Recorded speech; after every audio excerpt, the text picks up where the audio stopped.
Yo, yo, yo. What's up, what's up? As always, my name is Tree City Wes, here with another episode of Tree City Live. Hanging out on a Saturday night. This is episode number 103. Kind of a slow night, not too much going on, not too many people watching, but we're gonna power through it. For those of you that are watching, if you come over to the Twitter, give the stream a retweet, get some more hash heads in here. But we're gonna keep it short and sweet tonight. It's just been a couple days since I've streamed, so I gotta get caught up myself. I like to use the stream to get caught up, and we're gonna take a look at some charts. I've been diving deep into the node, setting up a node with an orange Pi and a Raspberry Pi. I've been playing around with the Pulsechain Inscriptions.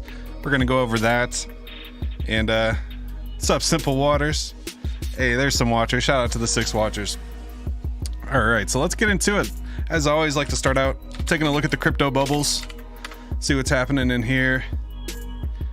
And I've just kind of had my head in the code and everything for the last couple days. I'm really kind of behind here, so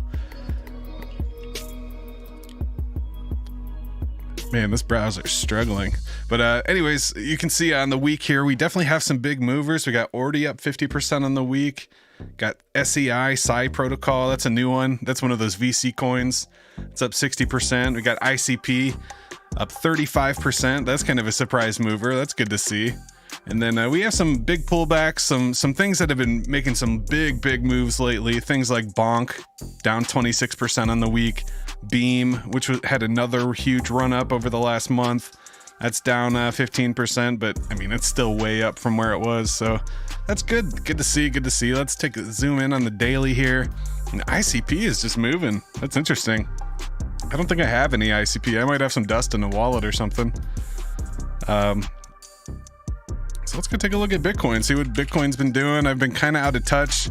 Really, Bitcoin for me is just kind of waiting on the ETF news, waiting on what's going to play out there. I'm not really making any moves. I did do some DCAing, and I've been buying some Bitcoin for ordinals and stuff like that, but I'm not really making any big investments right now. Taking a look at the daily chart on Bitcoin, you see we're kind of pulling back for the last week or so. Let's go ahead and zoom into the 4-hour here, see if we see anything. And yeah, I mean, it's just kind of a downtrend here, not too much happening. Kind of in this down channel. Almost looks like a little wedge. We might break out of this, and that might be the move for the ETF. Kind of get back up to this golden pocket around 50K. And that's kind of what I've been predicting here. You can see I drew that arrow quite a while ago. Back over here, early December. So we'll see what happens there. And I think the whole crypto market is kind of on pause for the holidays.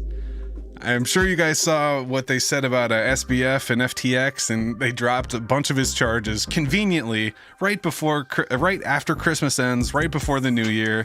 They come out on a Friday night and say that SBF is not getting charged for the political finance charges. Let's go take a look at that real quick, just while that's fresh on my mind. I think there was like 5 total. So yeah, campaign finance charge dropped from case against SBF. SBF will no longer face a campaign finance charge at an October criminal trial. Federal prosecutors say, citing a decision by Bahamian authorities to reject a count in the indictment. Oh, this was last July, so this is nothing new. What was the news from last night?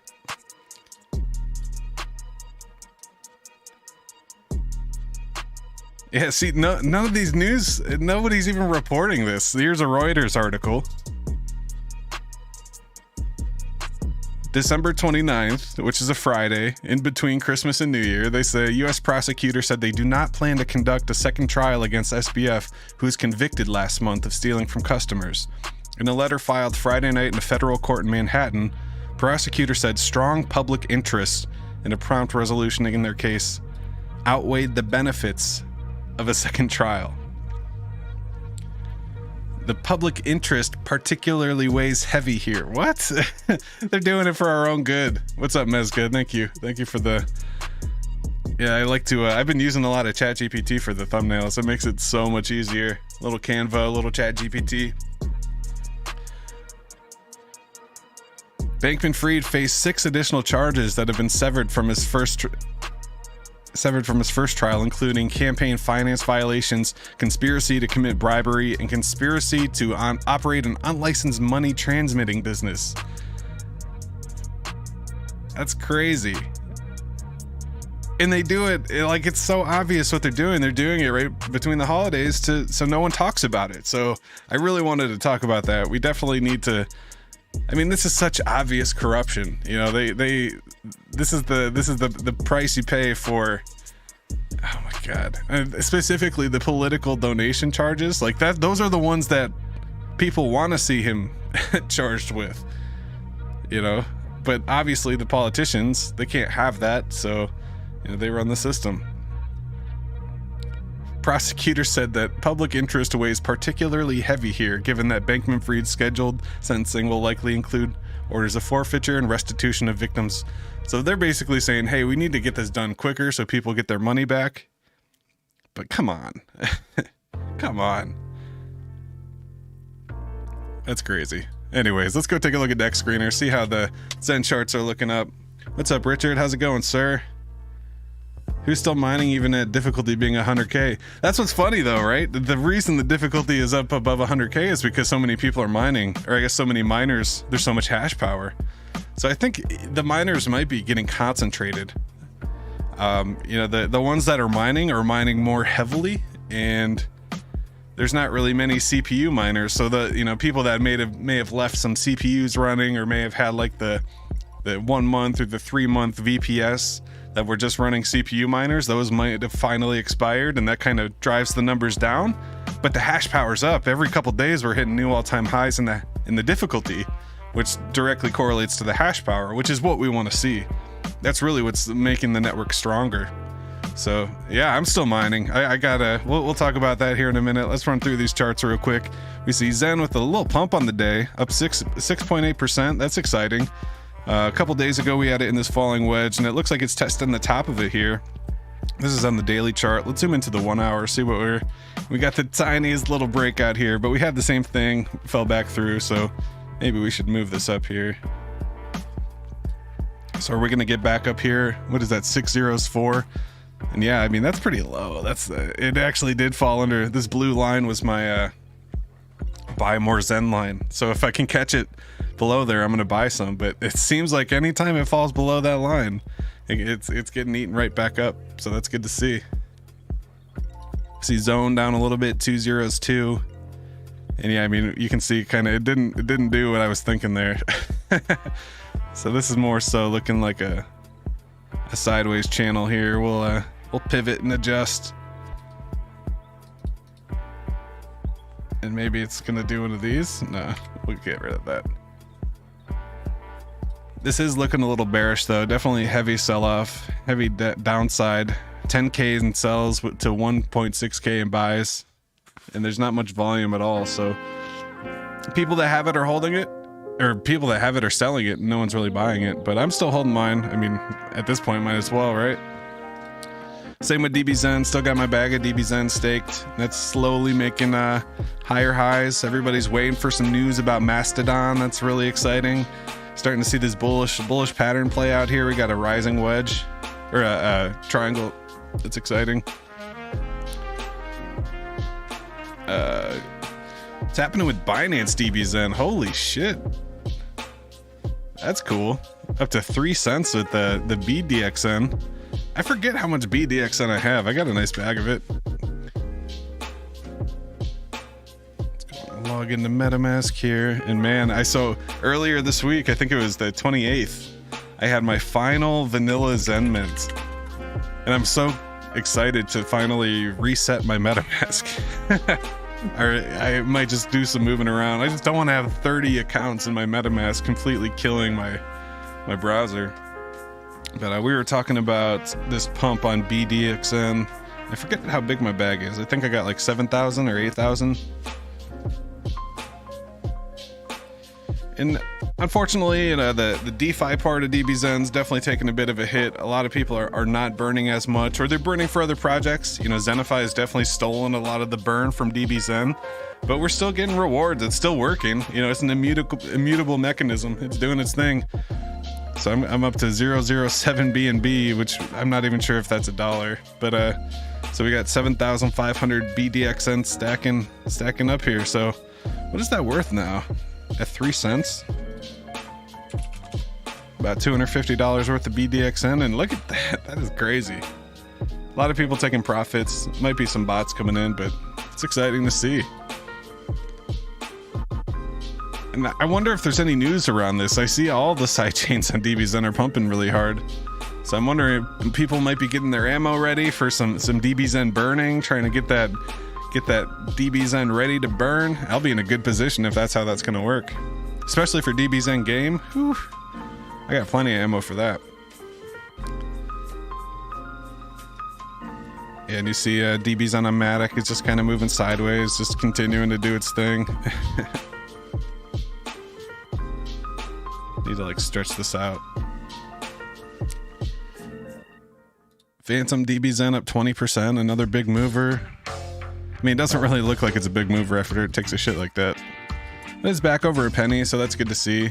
For a couple weeks there, I was worried we were getting as low as 0.003 on the charts, and everyone was fudding DBZen and Phantom. Phantom's kind of a ghost chain, if you will. Pulsechain DBZen with a nice 10%, and that's definitely found its. I don't want to say definitely, but it's rounded off here. It's looking like it found a bottom here, starting to make some higher lows. That's exciting to see. Maybe that'll be a nice little pivot in price action for Pulsechain DBZen. What's up, Dank? Welcome. And then a lot of people talking about Titan X right now, wondering what's happening with the price action, all this dumping. Is the buy and burn working? Is it going to be able to keep up with the sales, the action? I actually drew this green box when it first launched, and I was like, oh, maybe if it comes in here, I'll buy some and stake it. But I'm kind of weirded out by it. There's so much FUD around it. I do own some miners, and I got my second one due on the 31st or on the 1st. So the 1st is going to be a fun show. I have pretty much everything due on the 1st. I got Zenturions on every chain, or not, except ETH. I have like a 10 VMU on ETH or something like that because I'm broke. But then we also have our first Phoenix. I got the Phoenix claim. I'm not sure if that's even working. I've never claimed my Phoenix. No, January 1st will be the first one. I got a Titan X miner that's due on the 1st. I got staking NFTs that are due on the 1st. I got vanilla staking that's due on the 1st. So it's just going to be a claim fest on our New Year's Day show. So that'll be fun. See YSL down to 82 cents here. Not doing too much. XNF looking like it found a bottom. That's exciting to see. We still have the super odd chart action because of the nature of the lobby. The lobby's every 24 hours. So as soon as people get their coins, I mean, this has to be botted, right? It's like the same time every day. We see the same spike in volume every day, and people are just kind of recycling. And the reason why the recycling works is because they're also earning for the airdrop too. So, you can kind of sell it for ETH and then recycle that ETH back in, and then you get more XNF, and then, you burn some XNF. You can kind of take that ETH, and if you have any extra XNF, you burn that for the ETH airdrop. And there's all kinds of different game theories and stuff you can do with that. What's up, Rolando? Welcome. Zen's the new BTC. Hell yeah. I wouldn't go that far, but yeah, that would be nice. Every time I look at the VZen chart, it's looking weird. I don't know what's up with these wicks. Like it gets down to like 35.06. And then a BXNF is still kind of making some downward moves. Still looking for a bottom here. You can see these wicks. They're not really slowing down in velocity. I mean, it's looking like a falling knife still. It's not really curving like we want to see it. I mean, I guess it is a little bit, but it's not quite there yet. But yeah, I don't feel like I've been missing much. Kind of slow for the holidays. Not too much wild action going on. It's good to see DBZen finally getting some love, getting some pumpage on the charts. So what do you guys want to talk about first? Should we talk about Pulsechain Inscriptions? Should we talk about ZenBlocks? I've been working on this little orange pie. I'm excited to demo that. I'm still working on it though, so I'm not ready to show it, but we'll talk about it. Talk about Zen Maps. We had some crazy news with X1 about Zen Maps and the fastnet and the testnet and the devnet. You're mining too. Atomicals is another thing I'm trying to figure out. I really want to figure out the GPU aspect of the mining. Yeah, let's get into ZenBlocks. Let's talk about ZenBlocks. So, as always, you can come over to hashhead.io. This is another site I really need to work on. I really need to kind of clean it up. I mean, it's nice, it works, but I feel like it could be more aesthetically pleasing. So, stats are still working. I'm still in the top 150. At one point, I was in the top 10. But once the GPUs came in, I didn't have the funds to be able to keep up. But I'm still up there, still 137 out of all the miners. I'm up to 133,000 Zenium, 8,500 Zunis, and I'm so close to 25 super blocks. I'm at 23 super blocks right now. What will a super block be worth? It's tough to say. I mean, it's all speculation. We can all do the moon math. And, you know, you could try to figure out, well, if this much money was spent on mining and it created this many blocks and this many super blocks, you know, kind of find like a floor price to where it's still worth it for the miners. But even that, it'll probably fall below that price at some point. And then it's going to, you know, then it's like, is it going to be worth it to keep mining? And then we might see a drop in that difficulty, and then it becomes worth it to mine, you know, when you can get more. So that's the cool thing about the whole proof of work. And, you know, when you look at Bitcoin's difficulty, it's been going up forever. So we'll see what happens. We'll see what happens if X1 does the same thing. I don't know about the price though. I mean, you have to take into account the supply, the liquidity, you know, I don't want to put any numbers on there. I bet super blocks could be worth hundreds of dollars, but I don't know. And there's only 10,000 of them. I mean, that's pretty low supply. Think of it as like a 10K NFT collection. You know, those first 10,000 super blocks could be worth more. I don't know. That's interesting. I'm not too concerned about the price, to be honest. We're up to 95 million Zenium total supply, mining at 62 blocks a minute, so you can expect that difficulty to come up. 104,000 difficulty, 614 unique mining addresses in the last day. So as always, like to come over to the ZenBlocks Explorer. Starting to get some cottonmouth. So I haven't checked on this in a while. Hopefully this is still running. I should probably reboot the server. God, this is so slow.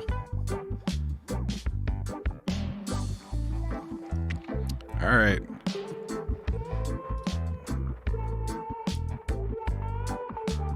Had to use some a burner wallet for the old Pulsechain inscriptions. All right, so let's see here. So this is the ZenBlocks Explorer dashboard. If you're a miner, you come over here, pop your address in, hit enter. It'll search the database. I probably need to do some database indexing to make this faster. Probably reboot the server. I bet it needs some better resources. I'm sure there's some things I can do to clean it up. But yeah, this is definitely getting slower and slower as time goes on. I think the same thing was happening to Zen.pub as well. I'm curious how Joseph handled it. We'll have to dive into it.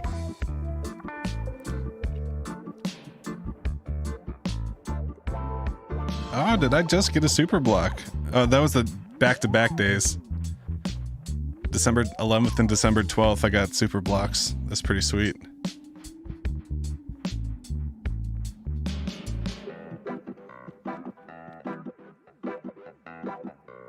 So I kind of had an epiphany when I was, so yeah, we're at 13,386. I like to make sure this matches. Let's go ahead and check it in the MetaMask.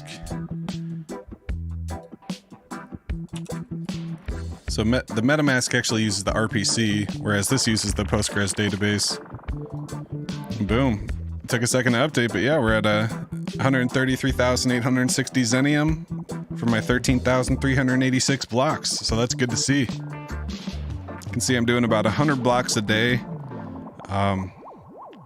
So I want to tell you about these miners that I found. I'm super excited about them.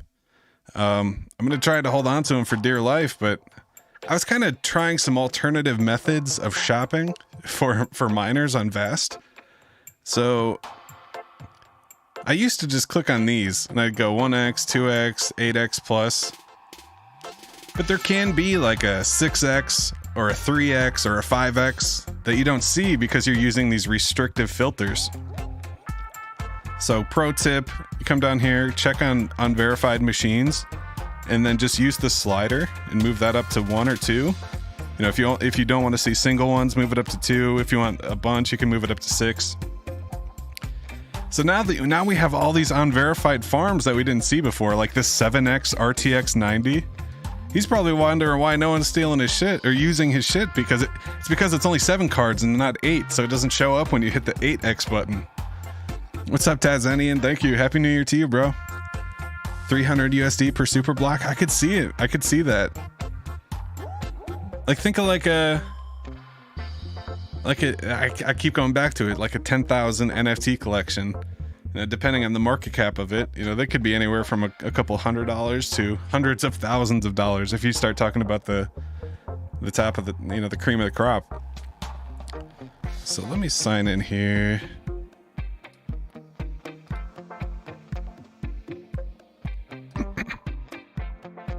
So yeah, so when you use the filters on the side, you can start to see especially with the unverified machines, you start to see these odd counts.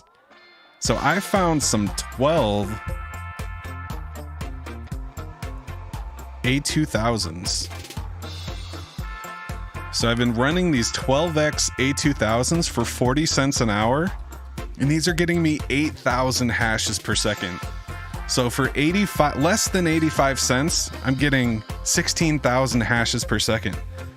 It's insane. I feel like I've been overpaying for so long because I've only been using like the 4x or the 8x, and I've only been using like the 3090s and the 3070s. This shitty little A2000 times 12 for 40 cents is getting me 8,000 hashes a second. It's amazing. So let's go ahead and connect to it real quick.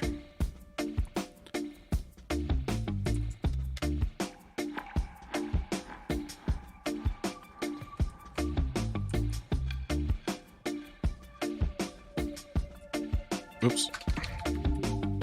So we gotta pop the private key in there.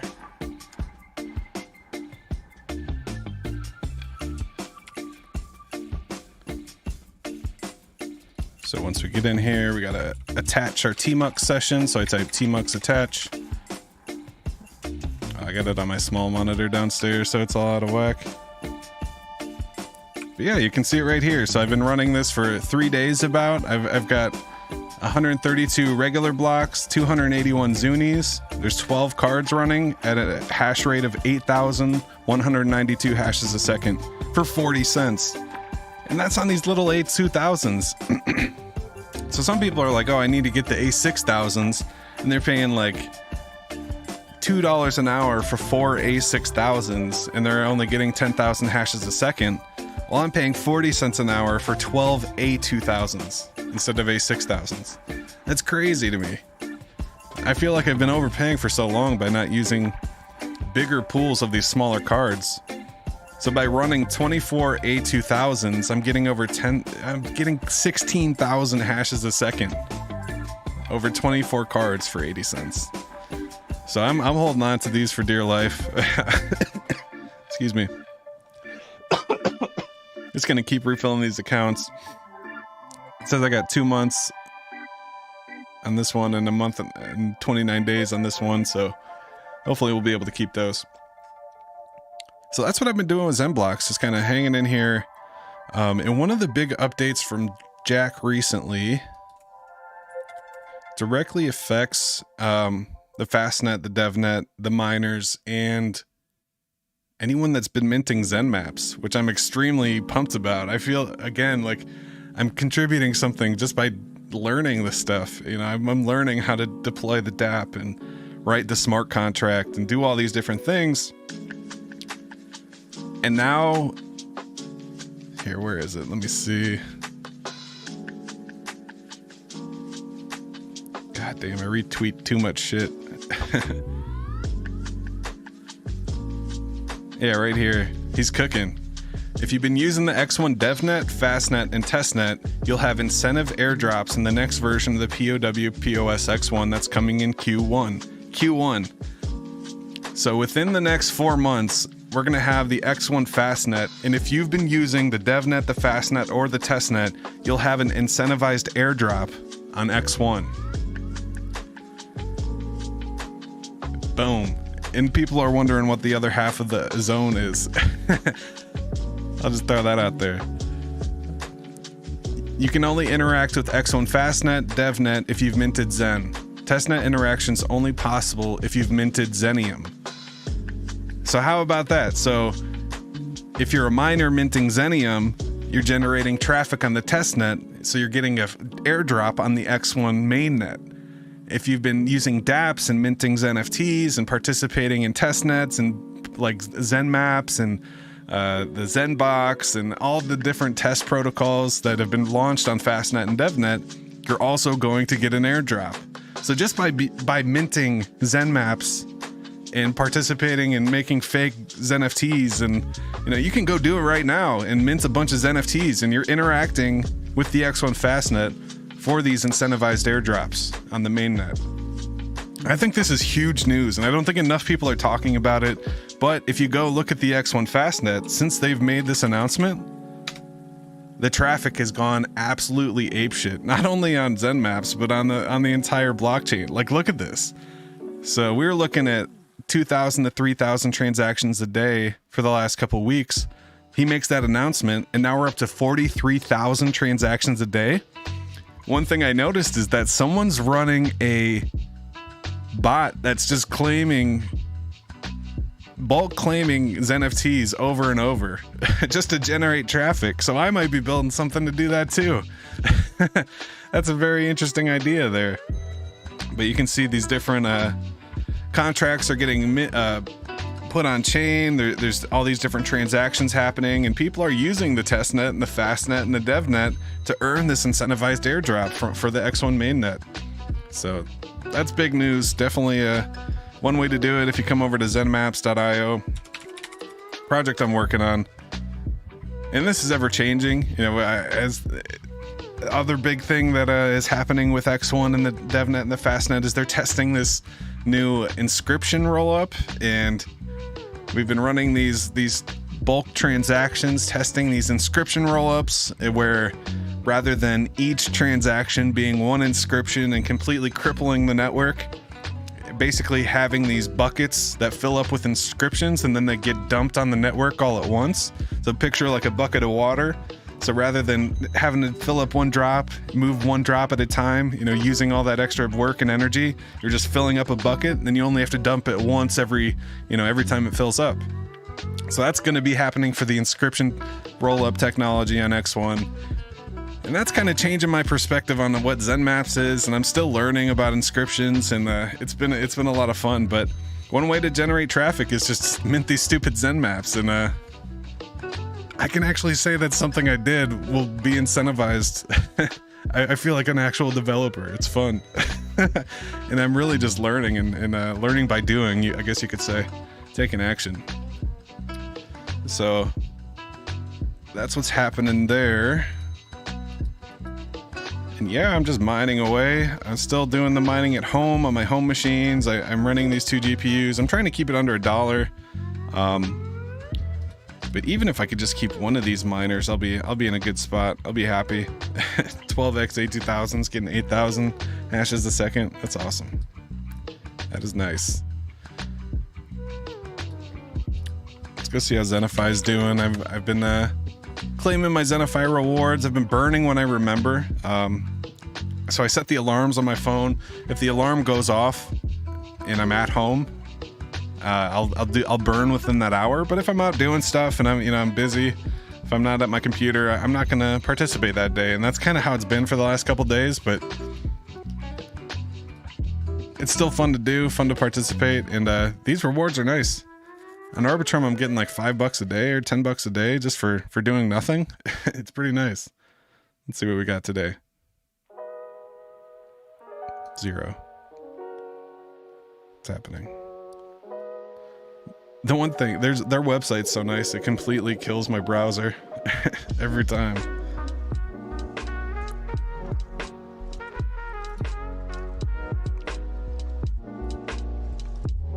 Got a bad RPC or something? Oh my god, it's so slow.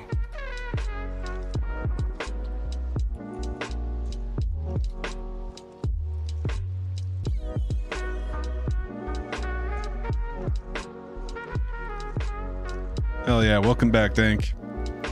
Just checking out the ZenFi rewards for today. If my wallet wants to connect. I think XenBlocks will start out around 15-25 cents. That would be insane. Not insane, but I mean, I would be very happy if that's the case. And I wouldn't dump it either. I mean, I would hold it for sure. I might try to recoup some of the spending that I've done for the mining, but the bulk of it, I'm definitely gonna hold for the long term, possibly stake somewhere. I'm not sure the staking mechanisms between the different bridges and everything. Why is this not working? This is being annoying. It's not reading my stuff. Is Arbitrum down again? Oh, yeah. Why won't it?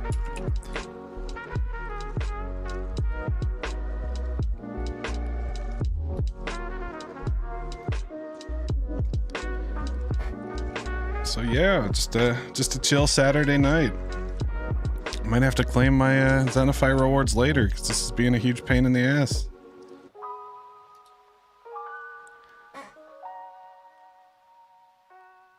MetaMask, bro, this is what happens when you get like 50 wallets in there. I can't wait to clear this shit out. Okay. Are you gonna work now? Close some browser tabs, see what happens. Running out of time on that 51K Bitcoin. You think it's coming? We'll see, we'll see. That's that. Get up to that golden pocket on the chart. That'd be nice. All right, Arbitrum. Are you down? Are you dead? What's happening? Let's try BNB. BNB, on the other hand, I don't get many rewards at all. It's very Alright, this is not working. We'll come back to ZenFi. I just don't have luck with this version of Chrome and ZenFi. It just completely bugs out my computer. Zen's 58% minted. Oh shit. You talking are you talking Pulsechain? Are you talking where's Zen's where? What's up, Howler? New stream, who dis? Running out of time on that 51,000 Bitcoin. Hopefully all the nerds are calling for 34. Yeah, for sure. I mean, I could see it both happening. I could see us getting up to 51K right when the news happens, and then that's when the US government dumps all their Bitcoin and completely wrecks us, and we come down to 30, and then BlackRock and all the, Fidelity and, all these other ones start buying. And then it goes berserk again after the halving, into the fall. That's kind of what I'm thinking, but I'm prepared. I feel like I've been accumulating for the last 2 years. I don't have as much Bitcoin as I want, but the one thing I do have that I wasn't expecting is all the ordinals and all of the BRC20s, and they're completely exploding lately, and it's been an absolute blast. So let's go talk about inscriptions. I've been studying a lot of inscriptions, kind of getting a feel for the... What the hell? This rat's friend is 0.28 Bitcoin. On the last stream, I was trying to find where this was minting, and I could not figure it out. And I later found out it was a free mint after it minted out, and that's now worth thousands of dollars. That's insane. Oh shit, look at BitBlocks pumping. That's good to see. Price is up to $250. That was a fun mint. I got a couple of those.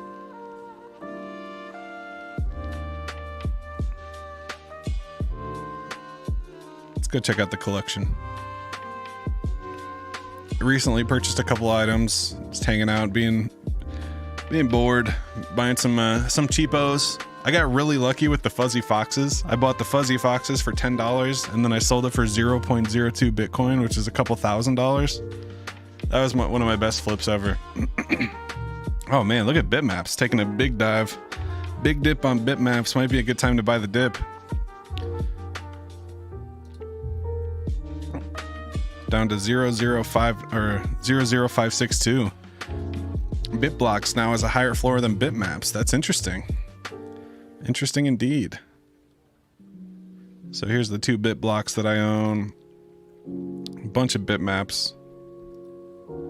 Bitcoin Bear. I bought the wrong Bitcoin Bear. This is like a scam project. It's not even a scam project. It's actually a really low inscription project. This project doesn't do anything and there's no volume, and I kind of bought this and I'm stuck with it now. So it's kind of funny.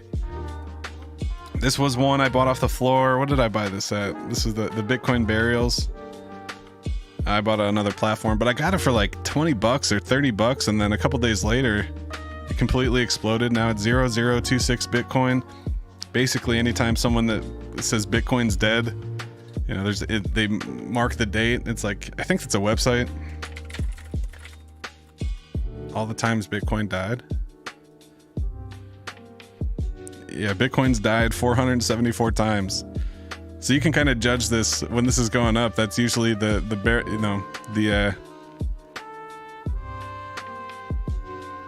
crypto's dead in America, April 2023. Why Bitcoin can't be a currency, December 2010. So 13 years between the first and the most recent crypto deaths.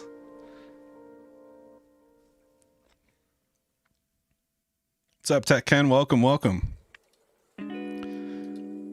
So I bought a couple ordinals, just holding on to those. Got my ordinookies. This is my PFP. So the cool thing about this ordinookie, it's this little panda guy, Bitcoin orange background. I actually made this bit block from that ordinookie. So it's a recursive inscription of this guy. Took his colors and his data and stuff and made this interesting little art piece. Gotta get out of the way.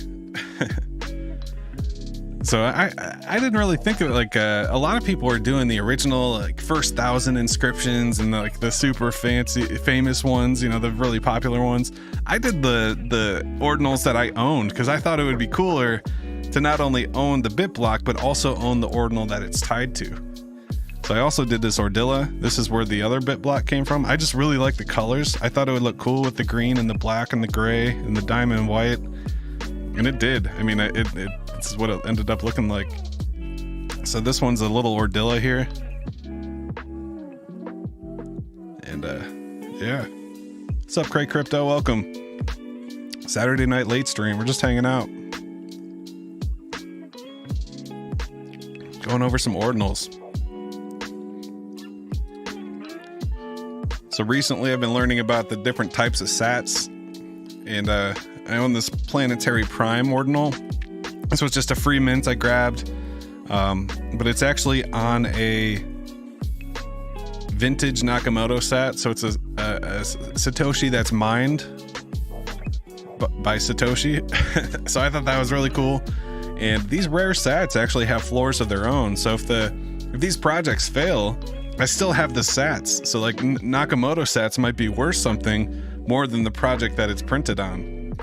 So it's kind of like a double value. Same with this one. It has a block 78 sats mined by Hal Finney in block 78, which is the first block mined by someone other than Satoshi. So this bit block's actually printed on a Satoshi from block 78. So if this project fails and disappears, I still own the block 78 sat. You know, these vintage sats, it's pretty cool. Got some pixel doges, just kind of sitting on these. We're gonna see what happens. These kind of have a cool lore, cool story behind them, where the Doginals came out, the ordinals on Dogecoin. These blew up over there, but these were actually printed on Bitcoin before they were on Doge. So these were actually very early inscription numbers. So if you notice the ones that I just had up there, Inscription number 854718906. and 906. So both of these are under 1 million subscription numbers. So I thought that'd be kind of cool, something to hold on to. All ordinals have intrinsic value. Exactly, yeah. And so they're not only printed on Satoshis, but some Satoshis are worth more than others. So now they have this rare sats. You can see this block 78 here. It actually has its own floor price, and you can list. I could list this. What is this? So this single Nakamoto is worth 1.8 sats. So one sat is actually worth 2. That's kind of interesting, right? So if you had a bunch of these, you could double your Bitcoin just by selling one type of sat for another type of sat. But yeah, I mean, that's kind of a minor thing. Now that all the exchanges and miners are aware of this, they're collecting all those sats and just dumping it. So it gets pretty cheap. So these are where the real inscriptions are. When people talk about inscriptions, it's really on Bitcoin. The stuff that's happening on EVM, to me, is kind of a cheap ripoff. It's because Bitcoin and Doge also is kind of real too, because that's not an EVM. It's a proof of work chain with UTXOs and stuff. So you can actually, it's more of a traditional thing on Doge.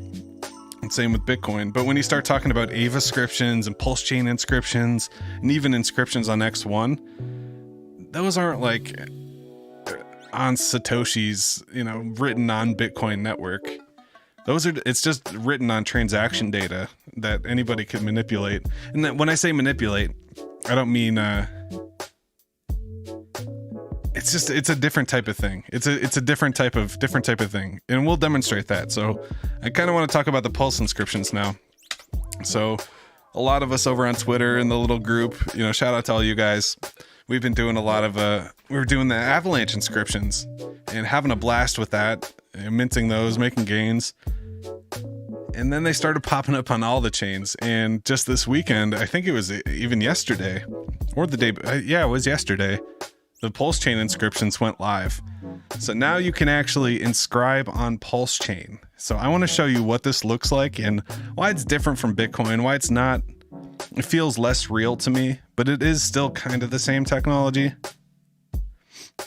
Try Voltka. That's funny. Hell yeah. Glad you're enjoying it, Dank. Thanks for being here. Take advantage to catch up Tree City West airdrop. Hey. Hell yeah. So this is what's going on Pulsechain right now, and this is pretty fun stuff. They actually have a batch minter on CoinTool, and you can use the ETH inscription on CoinTool. And one thing I figured out, you can actually do ordinals on. When I say ordinals, I don't mean ordinals as like the numbered Satoshis. I mean like you can do images on the transaction data like an NFT. So it's not like a smart contract NFT. You're just writing the image data as if you would on Bitcoin. So I figured this out last night, and I started doing some stupid ass shit at like 3 a.m, just having fun, hanging out in the Twitter space. We're all just inscribing away, and everyone else is talking about, oh, I'm minting Pulse. I'm minting Heart and Hex and all these different PRC20 inscriptions. I'm over here, I'm figuring like, how are we gonna get some images on here?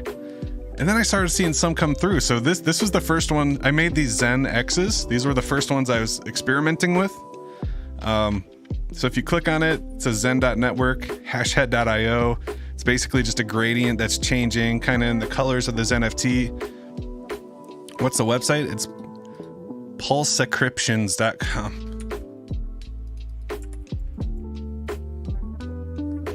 So they are working on it. It's very beta. I don't think they were ready for us to start dumping all this data. They had to create a new indexer today. New indexer went live, and this seems to be running much, much better than it was last night.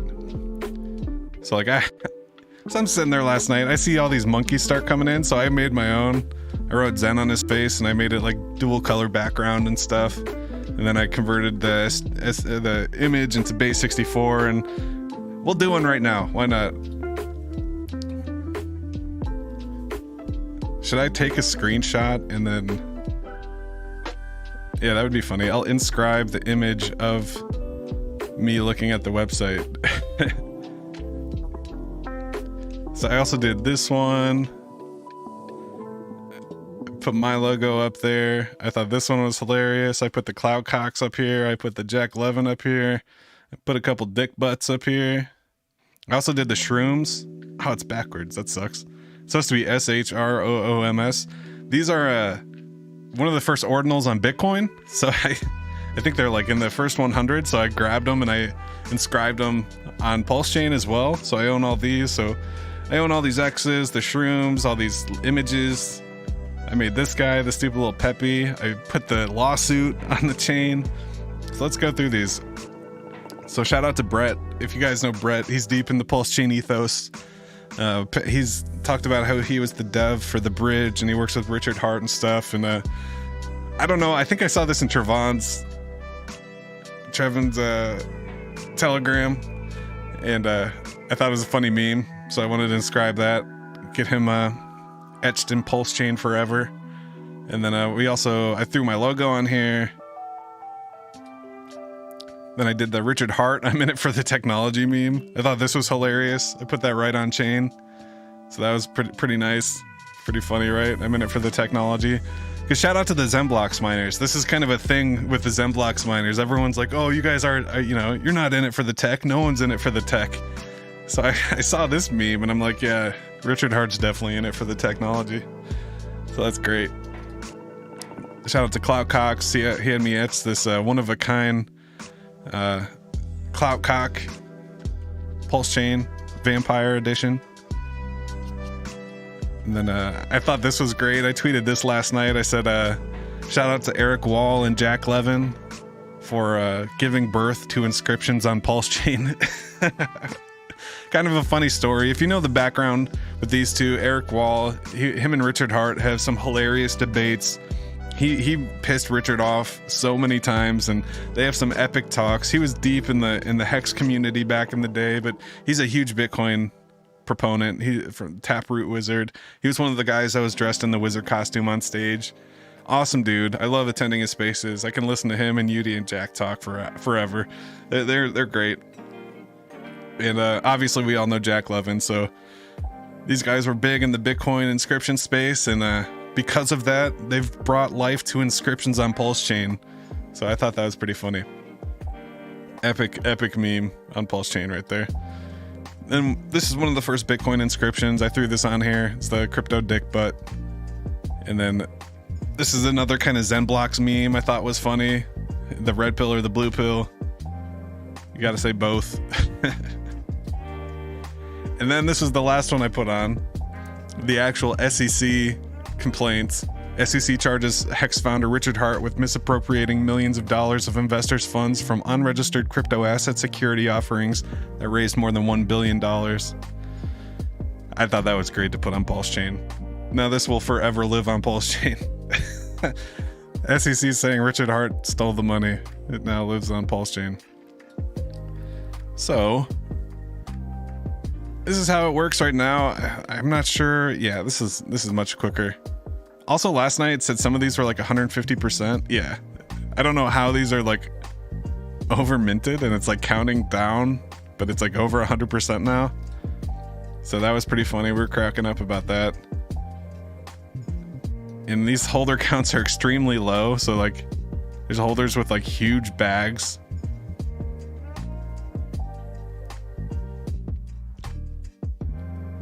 But yeah, people are going ham with this. Hexicans, Enigma, Hexico, Pulse Pet, Teddy. But you gotta be careful. Make sure KDP. Boobs. It's funny. Slap Yo Mama, Sats. Oh my god. These are the main ones. So these ones are the, if you look on their Twitter page, it's at the bottom here. These were the tokens that the team created. So on the banner on Twitter here, it says Pulse, Richard, Hart, Beat, ETH S, and Moon. So that's what's up. I'll throw this in here for you guys as well. So the one thing that keep in mind, the marketplace, they're saying the marketplace will be ready by June 10th or January 10th. So within the next 2 weeks, we should have a marketplace for this. But I just wanted to show you how to create. So what background should I pick here? I want to take a screenshot of myself. You know, it's got to be with one of the inscriptions, right? Which one's the best one? Probably the tech. I'm in it for the tech. I think that's my favorite one.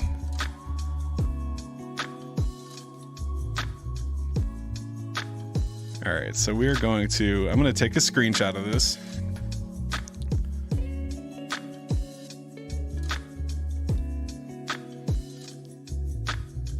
How do I point at it? Wait, this way.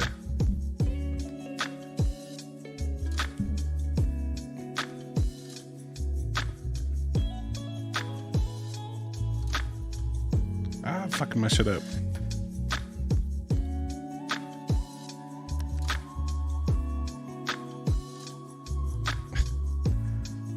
So behind.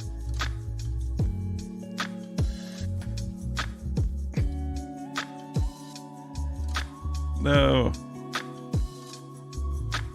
I'm just breaking my shit, trying to get a screenshot of myself.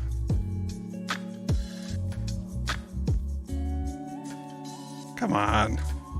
Snipping tool, hating on me.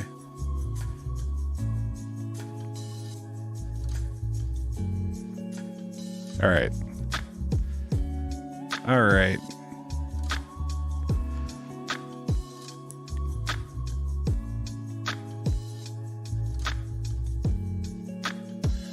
So what we're gonna do, I'm gonna take a little screenshot.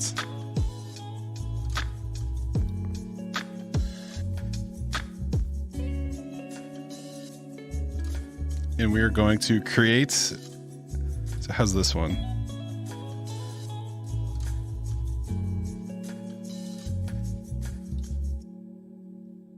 Gotta run this back.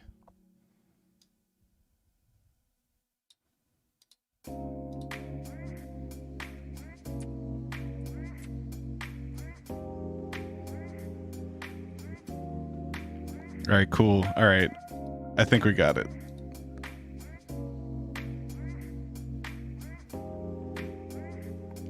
I have to make this a square though.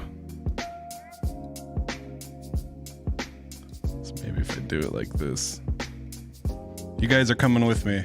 You guys are going to be inscribed on Pulsechain forever.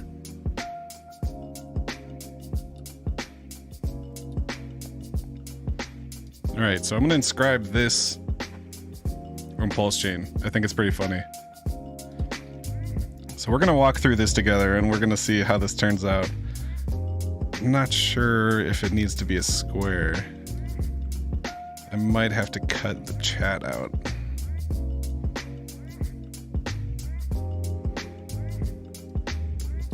No, I want the chat in there.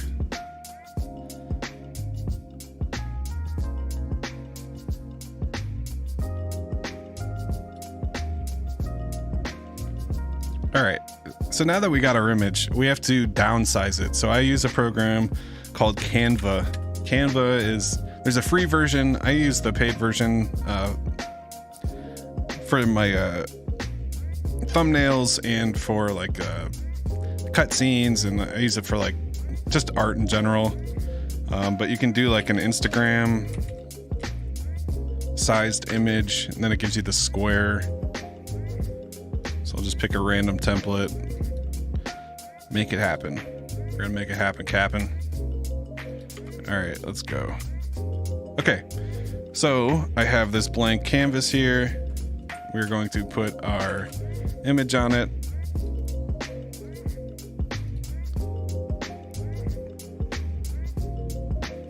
And now we gotta make it fit right.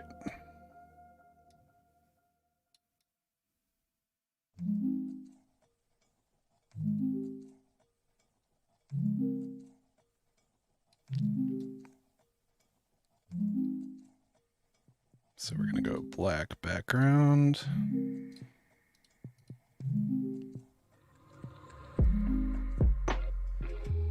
It's pretty funny, right? The only thing is that I don't think we're gonna be able to read this because I have to downsize it so much.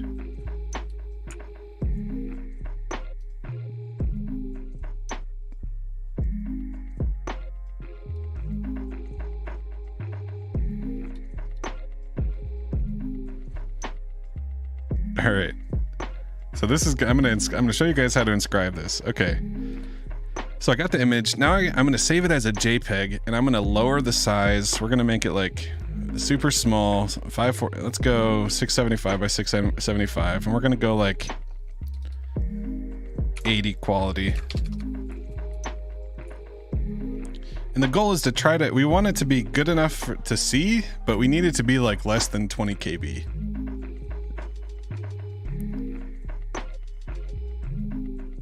So yeah, that's 39.5. That's probably going to be too big.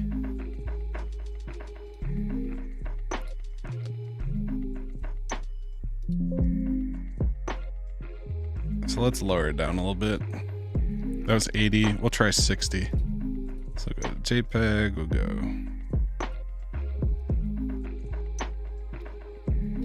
So if I take it down to 60 quality, we're actually losing quality, but the picture's smaller. So yeah, now we're down to 28.4 KB. But is it too blurry? That's the other thing you gotta check. Yeah, see, it's pretty blurry, but that's okay. You can still see the title. You can see where we're at. I'm in it for the tech. That's funny. Okay. Cool. Okay, so we're gonna keep that there.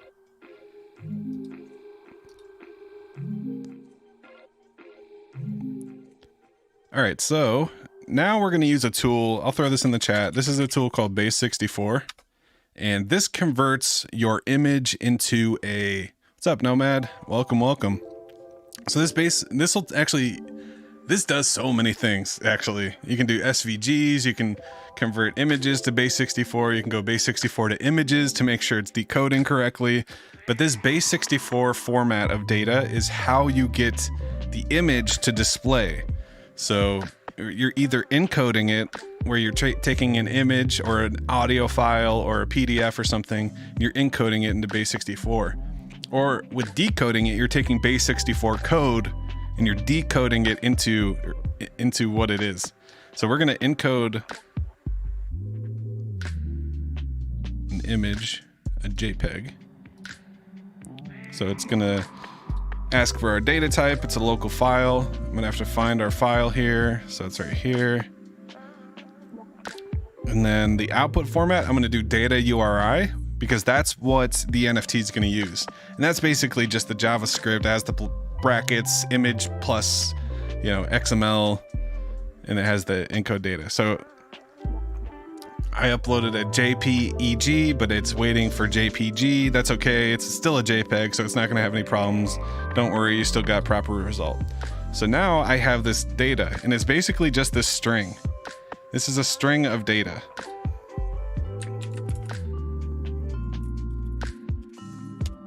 So I'm going to take this over here.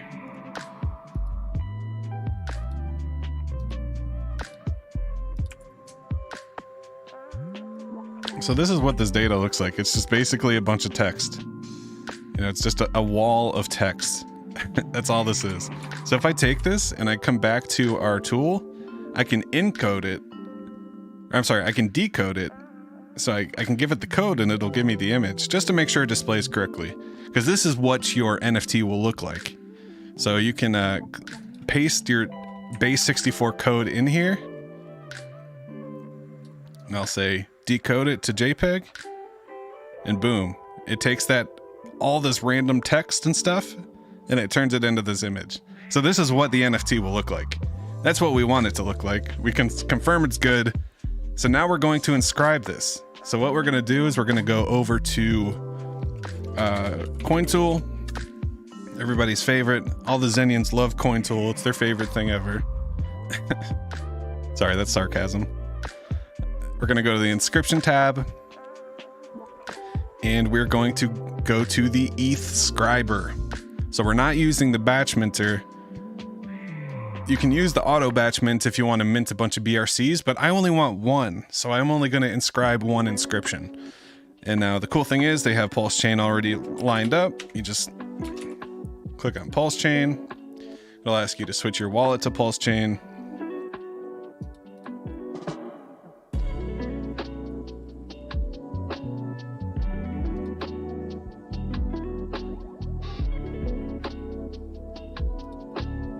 Give it the old refresh.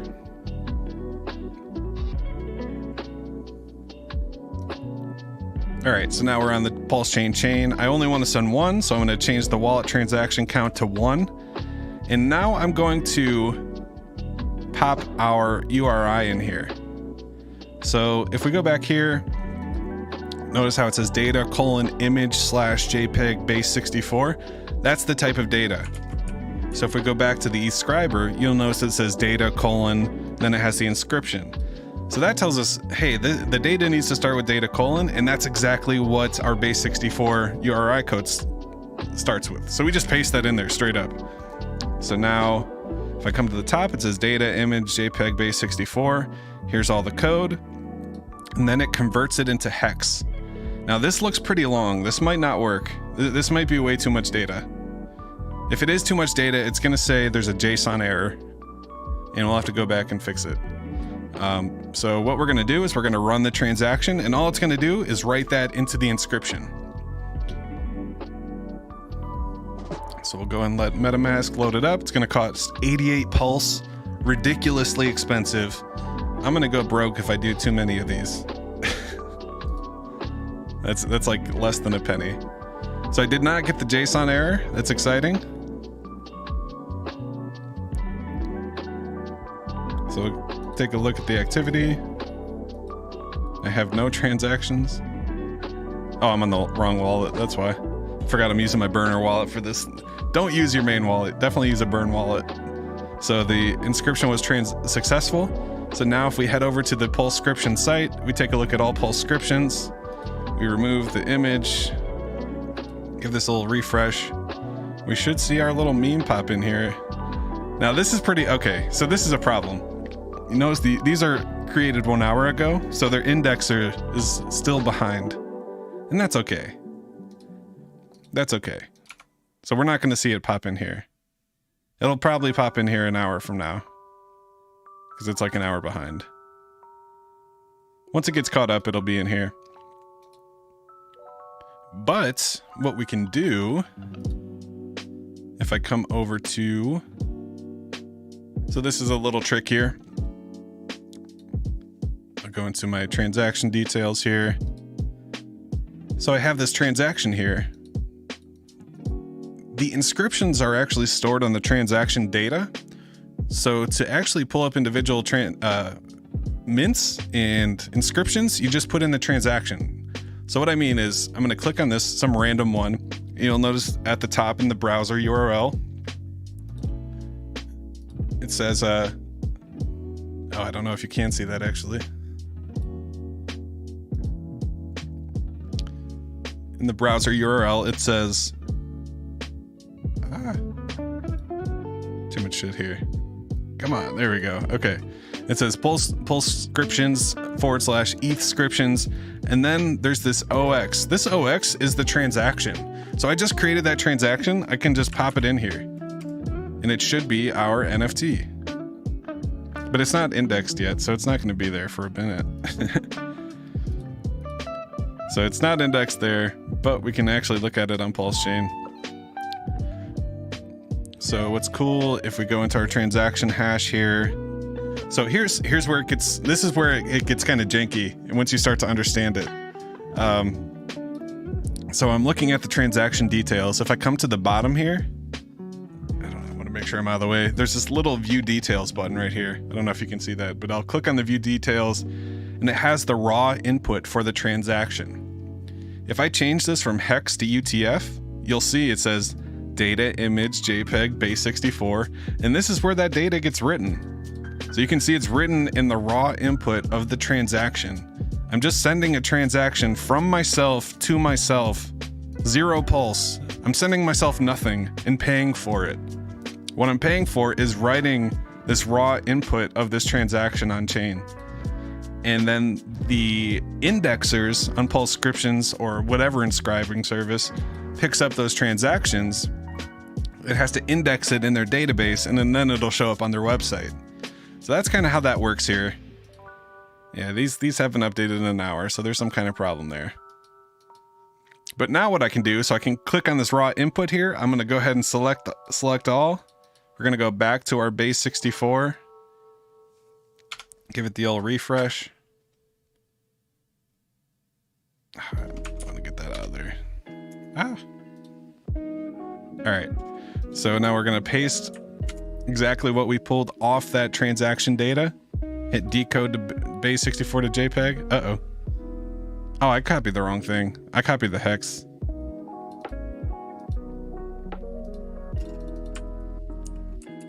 Let's try that again. Or it might just, I might have done it wrong. If I did it wrong, then the image isn't going to display. There we go. So yeah, I copied the hex. So now once their indexer catches up, it's going to see this data, and instead of showing, you know, the inscription of the token, it's actually going to show this image right on chain. So it's basically as simple as finding a small enough image, using the base 64 guru to encode it and decode it, and then you write that with the Inscription tool on CoinTool. It converts the data you input into hex, and then it writes it in the raw input of the transaction. And that's where they're kind of gathering that data from. What's up, Globetrotter? Welcome. I'm just talking about Pulsechain and using base 64 to get the images onto Pulsechain. Kind of silly. I really doubt this is going to go anywhere, but it's fun, and it's so cheap that I had 10,000 Pulse left in the burner wallet that I didn't want to move because it was like too expensive. So I just kept it there, and then all of a sudden I have a burner wallet with 10,000 Pulse, and I still haven't even used it all. I've used like half of it, and I have so much of these like stupid images and the coin inscription, so you can inscribe the coins over here on a CoinTool. I don't want to click on it. Actually, here I will. Where do we go? Let me just make sure. I just want to make sure it doesn't have my private key still in there. Yeah, so what I do is I'll come over here and use the batch mint inscriptions, and I basically send some Pulsechain or Avalanche or whatever to a burner wallet. I put the private key of that burner wallet in here, and then it populates on the side, and then you can basically say I want to do like 5 batches and 5 different transactions, and it'll give you 25 batches. And it just saves so much time. The problem is that Pulsechain doesn't work very well, so a lot of transactions fail. It does a lot of weird things with the nonce, so your wallet gets locked up sometimes. Got to be careful. But it's working. I got a bunch of those tokens now. And it's kind of first mover advantage. You know, if this never takes on, then I'm down a lot of time and like $3. But if it does take off, I kind of have first mover advantage, and I have a big position in a lot of these early tokens. And that might not mean anything. You know, all these holder counts are screwed up because there's like 100 people that hold 100% of the supply. So everybody owns 1% of the supply. That's kind of scary. But see, I got some heart, got some beat, some weth, some pepe, some sats, some pulse, some Richard, some moon. I'm actually a top 10 holder in pulse. Got a whole bunch of that shit. You can get free pulse 100k from the bridge. Hell yeah, that's what's up. Yeah, I saw that on gopulse.com. So this has been fun. I've just been playing around with this. Probably just wasting my time, but it's fun hanging out in the Twitter spaces. Shout out to all the people over there. You know, Hexy, Numbers, and Clout Cox, and that, all those guys. Cool dudes. It's a good time. It's a good time. But yeah, definitely a good learning experience, and it's also getting me ready for Zen Maps. Like I'm learning a lot on how to do this I would have had no idea how to do this part if it wasn't for what I had to learn to get Zen Maps going. So now I can spread this knowledge to you and we can start to build these old ass collections. It's so funny seeing this shit. I can't get over the Pulsechain lawsuit. That's so funny. Someone made a lot of Bitcoin rocks. And I wonder what these people think. Like I made some, they were making these apes, so I just took it and I started coloring my own. Like I made this one. It's just different colors than what they've been using. And I'm wondering like, it'd be funny if it like accidentally gets included in the collection or something. Something I minted myself. Be pretty funny though, right? They just have a couple Zen monkeys in their NFT collection.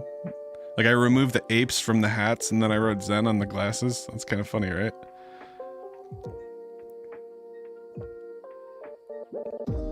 But like these, so like I put the Bitcoin shrooms on here. If you go over to, there's a website called ord.io. You can actually, in the top right, there's this little filter and you can search by the oldest inscriptions. And those are the Bitcoin shrooms right there. Also the dick butts on here too. Where's the dick butt? And there's all the Bitcoin rocks too. People are inscribing the rocks. Just hoping that like, oh, this is part of the Bitcoin lore. Bitcoin, you know, stuff. I'm gonna inscribe it.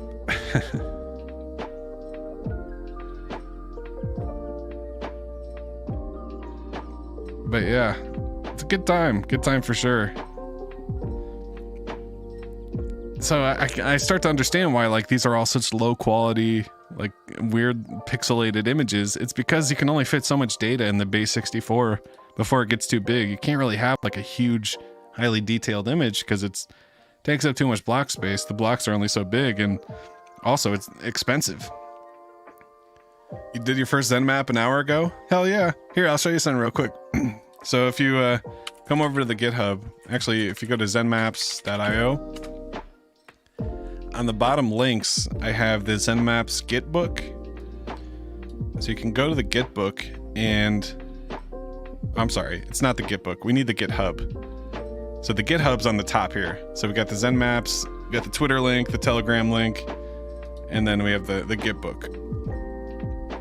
The GitHub, sorry. You want to come to the GitHub. So on the GitHub here, if you click on the repositories, I actually have the zenmaps.stats. That's a public GitHub repository.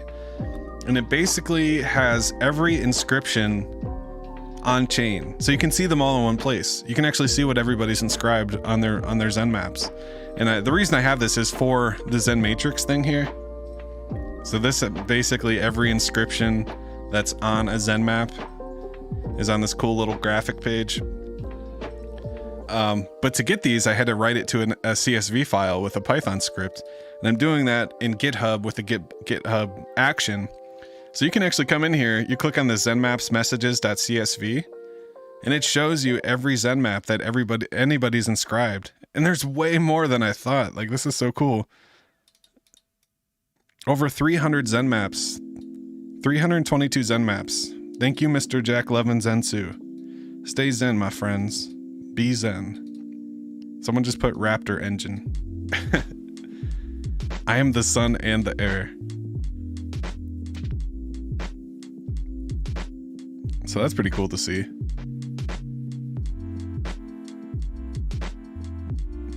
Testing as hard as I can, but I can't break the site and blockchain. Love it.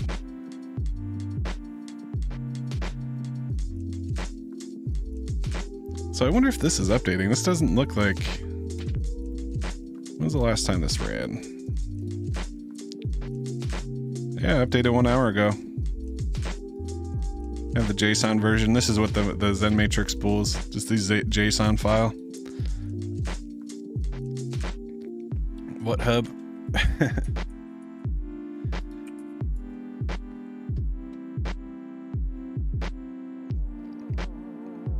Internet was invented for porn. True that. So this is kind of a cool thing. If you guys are interested in Python scripts and like using them for blockchain stuff, like I'm running this all on GitHub. So like this Python script, you can do these cool things called actions. So you create the Python script, and then you can set the action to run the Python script for free on GitHub servers regularly. So I have this set to run every 10 minutes, and it pulls the inscriptions off the blockchain. And each one of these green checks is the last time it ran. So every 10 minutes it runs, and this is completely free. As long as your repository is public, they won't charge you for it. So if you want to make it a private repository, they will charge you for like a server hosting type thing. But if you have open source software, like I do, they don't charge you anything, and they just let you host and run it. And I'm also hosting the website. So the actual website is hosted on here. And you can see the code for the website. And this is not the DApp site. This is the Zen Matrix site, this site. So you can see exactly how it's coded. And yeah, you can compile as well. It's really cool. So it's awesome if you're playing around with ChatGPT and you need the compute. Yeah, it's there for free. Same with Vercel. Vercel is another one. You can use it for free, and then if it takes off, you'll get rate limited. Is that how I update Hashhead? Yeah, it is. Well, partially. So I actually have two methods. You can see the Hashhead one. Where did it go? I'm getting lost. Here it is. So if you come to the repositories on the GitHub, I actually have one. Hashhead. Yeah, right here, right at the top. So yeah, this is the Python script that pulls the ZenBlocks mining. And it does the same thing. It's just an action that runs every 20 minutes. It'll query it doesn't query the blockchain though. It queries the websites, with Jack's database. It's the same thing that keeps the miners updated. So it actually pulls that information and then it writes it to these JSON files. So I have this accounts JSON file that keeps track of everyone's account. This might wreck my computer because this file is huge. So it just has the rank, the account, their total blocks, and this is everybody that's mining right now. So we have 15,000 different accounts that have mined. It's crazy.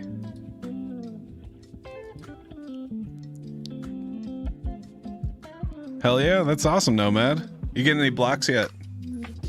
So if you go to hashhead.io, you can pop your wallet address in there, and you'll see exactly how many blocks you have. So you come over here, just paste your address in the account address here, hit check account, and then it'll tell you how many blocks you've mined, if you have any Zuni or super blocks, and also gives you some network statistics. Hell yeah, that's awesome. Welcome. But on that note, we just hit 11 p.m. here. It's getting kind of late, so I am going to retire. I will be back. I should have an afternoon stream tomorrow. It is New Year's Eve, so I can't guarantee it, but hoping to do like a little member stream, and then we'll probably do the Zen Sunday Zen. I think Simple Waters was in that, doing that. So if not, we'll be hanging out. If I don't talk to you, I hope you guys have an awesome New Year's Eve. Dang, you're rank 594? Hell yeah, that's what's up.